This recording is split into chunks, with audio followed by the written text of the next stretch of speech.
Hey guys! Kamusta? It's me Lily, your commuter travel buddy here in Taiwan. At tara, samahan niyo ako sa aking panibagong Rest Day Takas. For today's takas nga ay pinuntahan ko nga itong Welly Cherry Blossoms dito sa Howley, Taichung. Dahil seasons na nga ngayon ng cherry blossoms ay naisipan ko ngang puntahan itong park na to. Dahil may mga nakikita nga akong mga post na may white sakura nga dito. Nakakita na nga ako ng pink at dark pink na sakura kaya white sakura naman ang gusto kong makita. Kung paano naman pumunta dito na nakakommute ay sumakay lang kayo ng TRA train going to southbound at baba kayo sa Fengyan Station. Pagkadating nyo ng Fengyan Station ay sakay kayo ng bus number 813, din baba kayo sa bus stop na Hoki Road and Sanfeng Road intersection. Mga 20 minutes din ang biyahe. At ito pala yung bus schedule ng 813 na bus, or you can download Taiwan Railway app for more information sa bus schedule.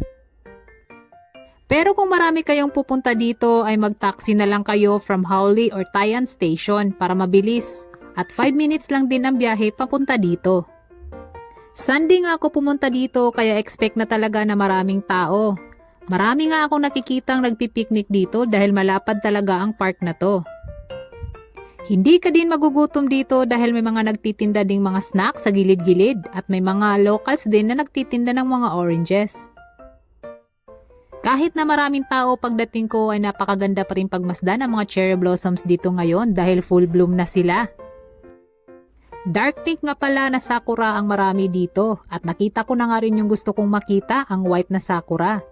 Hindi man madami ang puno ng mga white na sakura pero ang ganda pa rin pagmasdan.